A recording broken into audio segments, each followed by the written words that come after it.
Share बाजार, ये नाम सुनते ही दिमाग में क्या आता है? बड़े बड़े कॉम्प्लिकेटेड चार्ट्स, डरावने आंकड़े? अगर हाँ, तो घबराने की कोई बात नहीं है। आज हम इसी उलझन को सुलझाएंगे। हम भारत में स्टॉक मार्केट में इन्वेस्ट करने के लिए एक बिल्कुल सीधा साधा क्लियर कट रोड मैप तैयार करेंगे। तो सबसे बड़ा सवाल यही है, आखिर शुरुआत करें तो करें कहां से? ये एक ऐसा सवाल है जो हर नए इन्वेस्टर के मन में आता है और कई बार उन्हें रोक भी देता है। तो ये पूरा विश्लेषण इसी पहेली को सुलझाने के लिए है, ताकि एक मजबूत नींव रखी जा सके। तो चलिए इस सफर पर अपना पहला कदम उठाते हैं। हमने इस पूरे सफर को 5 आसान हिस्सों में बांटा है।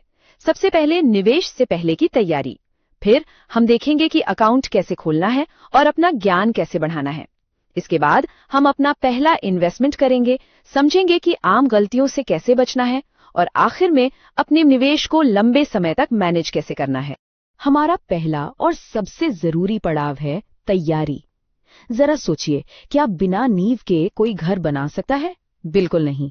ठीक उसी तरह स्टॉक मार्केट में एक भी रुपया लगाने से पहले एक मजबूत फाइनेंशियल फाउंडेशन बनाना बहुत बहुत जरूरी है।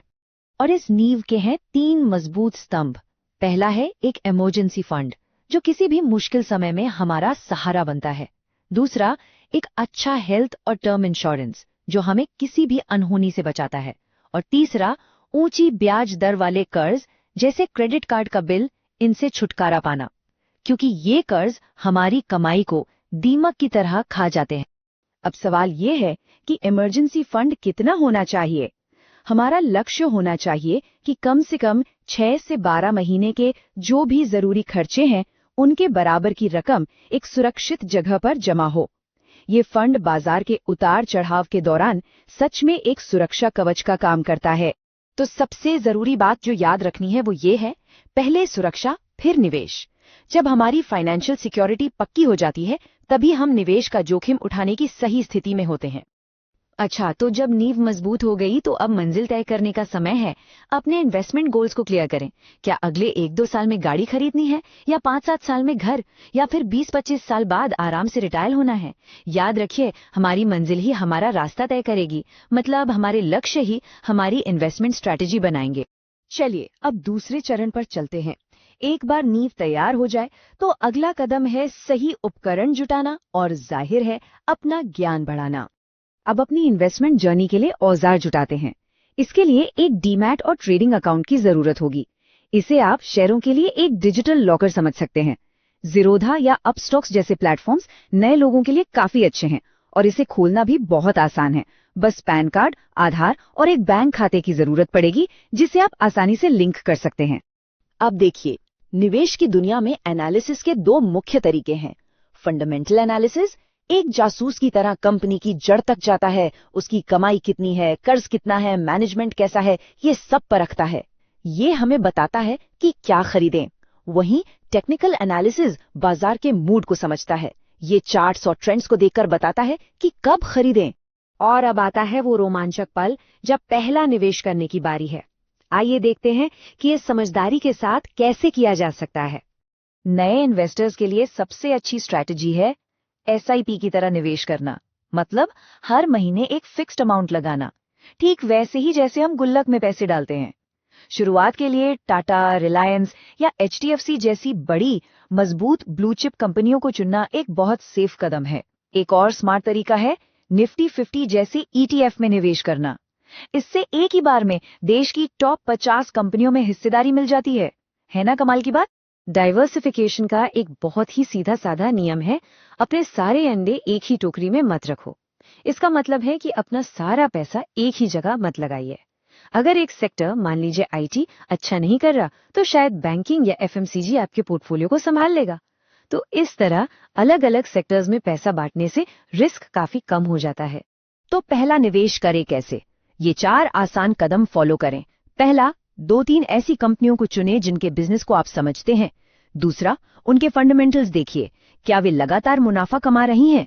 तीसरा, एक छोटी रकम जैसे 5,000 रुपए से शुरू करें, ताकि बिना डरे सीखा जा सके। और चौथा, अपने निवेश पर नजर रखें, लेकिन रोज रोज घबरा कर नहीं। अब जब हमें ये पता है कि क्या करना है, तो ये जानना भी उतना ही जरूरी है कि क्या नहीं करना है। आइए नए इन्वेस्टर्स द्वारा की जाने वाली कुछ आम गलतियों पर एक नजर डालते हैं। सबसे पहली और सबसे बड़ी गलती है भीड़ के पीछे चलना। बस इसलिए कहीं भी निवेश मत कर दीजिए क्योंकि सब लोग कर रहे हैं। हमेशा अपनी खुद की रिसर्च करें। दूसरी बड़ी गलती है जल्दबाजी में बार बार खरीदना और बेचना, जिसे ओवर ट्रेडिंग कहते हैं। इससे ना सिर्फ ब्रोकरेज के खर्चे बढ़ते हैं, बल्कि जो कंपाउंडिंग का जादू होता है ना, उससे भी हम दूर हो जाते हैं। और तीसरी आम गलती है लालच में आकर फैसले लेना। रातों रात अमीर बनने की चाह में अक्सर लोग बहुत ज्यादा रिस्क उठा लेते हैं और फिर बड़ा नुकसान झेलते हैं। तो फिर निवेश के सुनहरे नियम क्या हैं? पहला, केवल वही पैसा लगाएं जिसे खोने पर आपकी रातों की नींद न उड़े। दूसरा, हमेशा लंबी अवधि का सोचें, कम से कम 5 साल का। और तीसरा, स्टॉप लॉस का इस्तेमाल करना सीखें। ये एक तरह का सेफ्टी नेट है जो शेयर के एक तय दाम से नीचे जाने पर उसे अपने आप बेच देता है, ताकि आप बड़े नुकसान से बच सकें। निवेश करना कोई एक बार का काम नहीं है, ये एक लगातार चलने वाली प्रक्रिया है। तो चलिए अब इस यात्रा के आखिरी चरण यानी अपने निवेश के मैनेजमेंट पर बात करते हैं। अपने निवेश को मैनेज करने का एक जरूरी हिस्सा है टैक्स को समझना। आसान भाषा में समझे तो अगर 1 साल के अंदर शेयर बेचकर मुनाफा कमाया तो उस पर 15% टैक्स देना होगा। लेकिन अगर सब्र रखा और 1 साल बाद बेचा तो 1 लाख रुपए तक का मुनाफा टैक्स फ्री है और उससे ऊपर सिर्फ 10% टैक्स लगता है। हो सकता है ये सारी जानकारी थोड़ी ज्यादा लग रही हो, इसलिए ये रहा एक सिंपल सा 6 महीने का एक्शन प्लान। पहले 2 महीने सिर्फ सीखने और खाता खोलने पर ध्यान दें। अगले 2 महीनों में किसी ब्लू चिप स्टॉक या ईटीएफ में अपना पहला निवेश करें और फिर 5वें 6ठे महीने में अपने पोर्टफोलियो को डाइवर्सिफाई करने के लिए कोई दूसरा निवेश करें।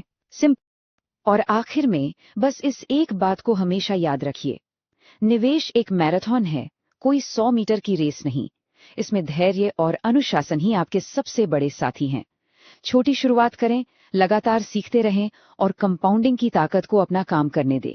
यकीन मानिए, आज की ये छोटी सी बचत कल की सबसे बड़ी संपत्ति बन सकती है।